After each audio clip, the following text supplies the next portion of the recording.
దేవునికి మహిమ కలుగునుగాక. మీ అందరికీ శుభములు, వందనాలు తెలియజేస్తున్నాను. ఈరోజు దేవుని యొక్క వాక్యం ఆదికాండం 3వ అధ్యాయం 22వ వచనం.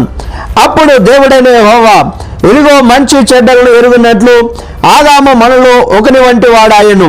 కాబట్టి అతడు ఒకవేళ తన చెయ్యి చాచి జీవవృక్ష ఫలములను కూడా తీసుకొని తిని నిరంతరము జీవించునేమో అని.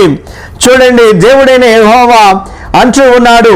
ఈ వాక్యం ద్వారా దేవుడు మనకు నేర్పిస్తున్నటువంటి పాఠం, అలనాడు ఆదాము తప్పు చేసినప్పుడు ఆ జీవవృక్ష ఫలాలను దేవుడు కాపాడాడు.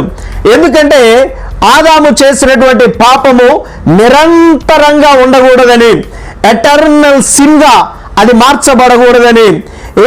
ఒకవేళ ఆదాము ఆ జీవవృక్ష ఫలాలను తిన్నట్లయితే ఆ పాపము ఎటర్నల్ అంటే నిరంతర పాపముగా మార్చబడుతుంది.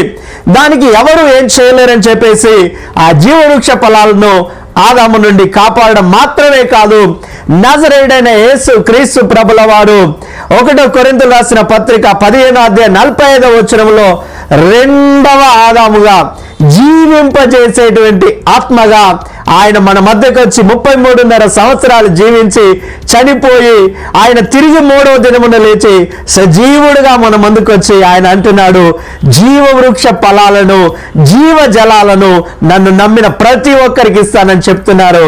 నమ్మండి యేసయ్యను, అన్నీ మనకు అనుగ్రహించబడతాయి. దేవుడి వాక్యం ద్వారా మనల్ని మన కుటుంబాలు దీవించి ఆశీర్వదించును గాక. లైక్ చేయండి, సబ్స్క్రైబ్ చేయండి, షేర్ చేయండి. ఆమేన్.